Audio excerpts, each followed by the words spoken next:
सज्जनों, आज मैं अंगुलीमाल के संबंध में चर्चा करूंगा। अंगुलीमाल का हृदय परिवर्तन कैसे हुआ, इसकी चर्चा करूंगा, इसके संबंध में बताऊंगा। आप लोगों ने भगवान बुद्ध का नाम सुना होगा। उनका नाम पूरा एशिया जानता है। लाइट ऑफ एशिया बुद्ध को कहा जाता है। एशिया का प्रकाश बुद्ध को कहा जाता है। पूरे एशिया में उनकी ख्याति है, उनकी प्रसिद्धि है। भगवान बुद्ध के जमाने में, समय में एक व्यक्ति था, उसका नाम अंगुलीमाल था और वह भयंकर डाकू बन गया था। लोगों को सताता था, लोगों की हत्या करता था, क्योंकि उसने संकल्प किया था, प्रतिज्ञा की थी कि मैं अपने जीवन में 1000 आदमियों की हत्या करूंगा और उनकी अंगुलियां काटकर अंगुलियों की माला पहनूंगा। तो वह वैसा ही करता था।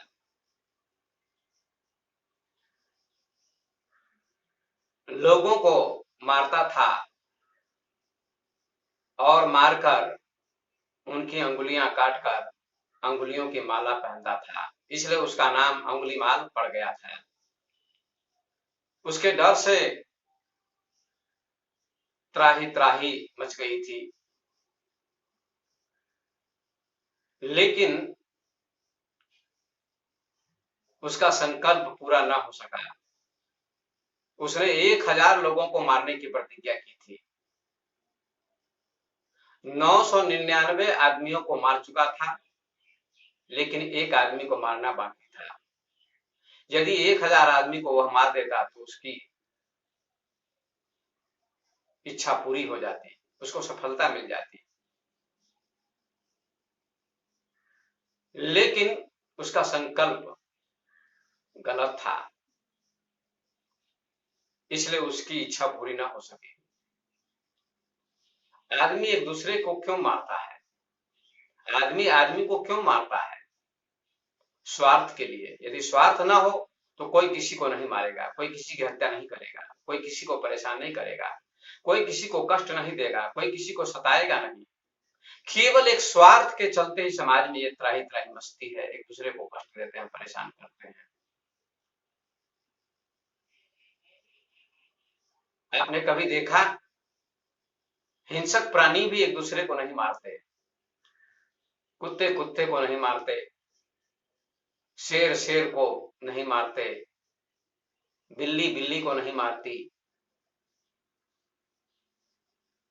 बाघ बाघ को नहीं मारते। वे हिंसक प्राणी भी एक दूसरे के ऊपर हमला नहीं करते, अपनी जाति के ऊपर। हाँ, उनको भूख लगती है तो शेर हिरण को मारकर खा जाता है। ये प्राकृतिक उनका स्वभाव है। लेकिन आदमी अपनी जाति वालों को ही मारता है। आदमी आदमी का दुश्मन बन जाता है और आदमी आदमी की हत्या करता है। आदमी नृशंस निर्मम हत्या करता है। आदमी मानवता को भूल चुका है, इसलिए ऐसा करता है, अन्यथा ऐसा नहीं करेगा। यह बहुत गहरा चिंतन का विषय है। गलत संकल्प कभी पूरा नहीं होता है, अच्छा संकल्प पूरा होता है। अंगुलीमाल का संकल्प गलत था। हत्या करने का संकल्प, मारने का संकल्प, ये गलत संकल्प है। रावण का भी संकल्प गलत था, इसलिए उसकी हार हुई, उसका संकल्प पूरा ना हुआ।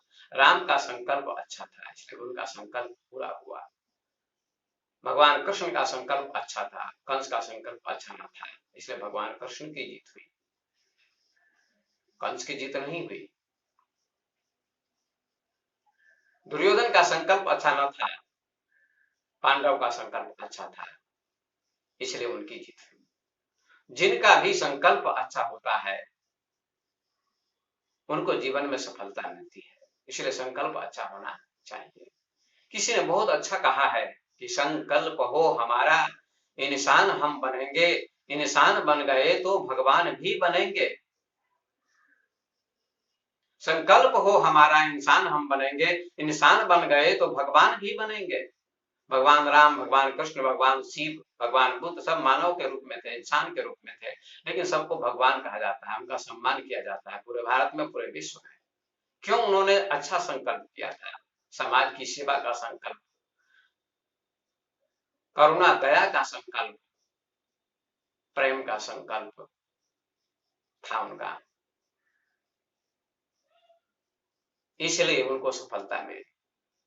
तो आइए हम अंगुलीमाल की कथा में प्रवेश करते हैं। भगवान बुद्ध के समय में अंगुलीमाल के डर से त्राही त्राही मच गई थी। श्रावस्ती एक नगर था, वहां का राजा एक था, उसका नाम था प्रसेनजित। जब त्राही त्राही मच गई उस नगर में, तो अंगुलीमाल जहां रहता था उस रास्ते से लोग जाते नहीं थे।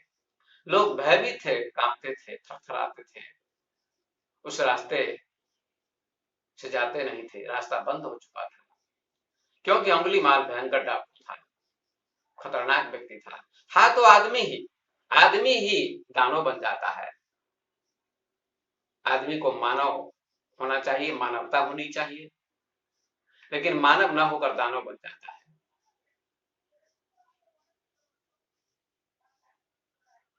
राक्षस बन जाता है। तो अंगुलीमाल के डर से लोगों का आना जाना बंद हो चुका था। अंगुलीमाल ने 999 आदमियों की हत्या कर दी थी और सब आदमियों को मारकर उनकी अंगुलियां काटकर अंगुलियों की माला पहनता था। उसके डर से लोग थर थर कांपते थे। राजा भी परेशान था कि उसको कैसे वश में किया जाए। राजा ने सैनिक भेजे, लेकिन सैनिकों से भी वह वश में न हो सका। हृदय का परिवर्तन सैनिक भी नहीं कर सकते, सेनाएं भी नहीं कर सकती, शासन भी नहीं कर सकता।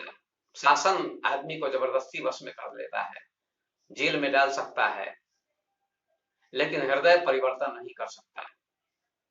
शासन के द्वारा, प्रशासन के द्वारा, सैनिक के द्वारा, सरकार के द्वारा, अस्त्र शस्त्र के द्वारा व्यक्ति को वश में किया जा सकता है, बंदी बनाया जा सकता है, लेकिन उसका हृदय परिवर्तन नहीं किया जा सकता है। हृदय परिवर्तन तो केवल ज्ञान से होता है, प्रेम से होता है, दूसरा कोई उपाय नहीं बंधु। आप किसी के हृदय को ज्ञान और प्रेम के द्वारा परिवर्तित कर सकते हैं, बदल सकते हैं, दूसरा उपाय नहीं है। तो राजा बड़ा चिंतित हो गया, अस्त्र शस्त्र फेल हो गए, सैनिक फेल हो गए, लेकिन अंगुलीमाल पर कब्जा नहीं किया जा सका। अंगुलीमाल को बदला नहीं जा सका, पकड़ा नहीं जा सका।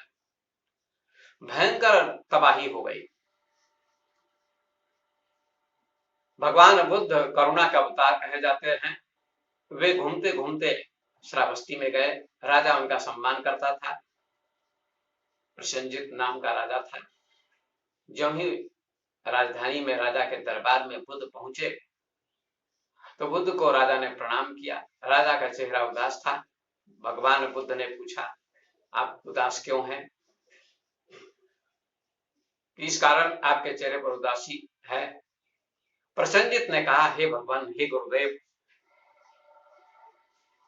हमारी राजधानी के बाहर जंगल में एक भयंकर डाकू है जिसका नाम अंगुलीमाल है। उसने 999 आदमी की हत्या कर दी है, एक आदमी को मारना बाकी है। उसके डर से पूरी जनता कांप रही है, परेशान है। पूरे क्षेत्र में, नगर में तबाही मची हुई है।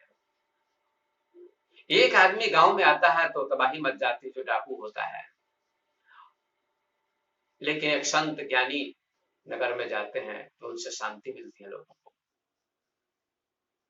भगवान बुद्ध ने कहा, चिंता मत कीजिए, मैं उस डाकू को वश में कर लूंगा, उसको पकड़ लूंगा, उसका हृदय बदल दूंगा, उसका जीवन बदल दूंगा। राजा ने कहा, आप कैसे बदल सकते हैं? आपके पास में कोई अस्त्र है, न शस्त्र है, न सेना है, सैनिक उसको बस में नहीं कर सके, अस्त्र शस्त्र असफल हो गए। आप कैसे बस में कर सकते हैं उसको? आप तो निहत्था है। भगवान बुद्ध ने कहा, राजन मेरे पास ही असली अस्त्र शस्त्र है। प्रेम, अहिंसा, दया, करुणा,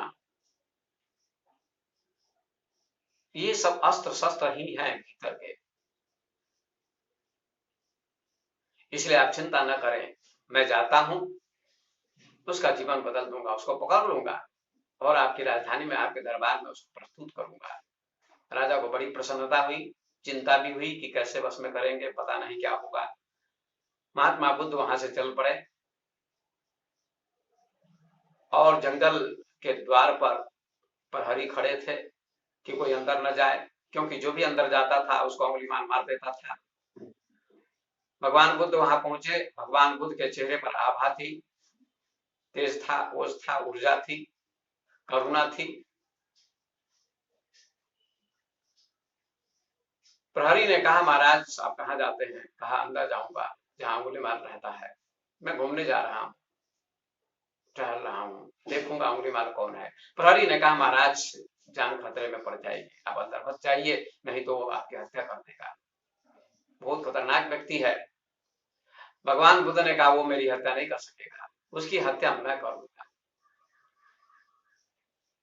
वो मुझे पराजित नहीं कर सकता, उसको पराजित मैं कर दूंगा। प्रहरी ने बहुत समझाने का प्रयास किया बुद्ध को, लेकिन बुद्ध ने कहा, प्रहरियों तुम लोग चिंता मत करो, मुझे जाने दो, अंगुलीमाल से मैं निपट लूंगा, तुम लोगों को चिंता करने की जरूरत नहीं है। प्रहरी ने कहा कि ठीक है, जाइए, आपकी मर्जी है तो जाइए। भगवान बुद्ध आगे जाने लगे। जब जा रहे थे तो उनके चलने से पगध्वनि हुई। पैर की ध्वनि को सुनकर झाड़ी में जो अंगुलीमाल रहता था उसने कहा, रुक जाओ, ठहर जाओ। भगवान बुद्ध रुके नहीं, चलते रहे। उसने दूसरी बार कहा, ठहर जाओ। भगवान बुद्ध नहीं रुके, चलते रहे। तीसरी बार भी बाहर निकलकर उसने कहा, ठहरते क्यों नहीं, ठहर जाओ, ठहर जाओ। भगवान बुद्ध तीसरी बार में रुक गए और उन्होंने भी बड़ी शांति से कहा, मैं तो ठहर गया, तू कब ठहरेगा? मैं तो ठहर गया, तू कब ठहरेगा? मैं तो ठहर गया,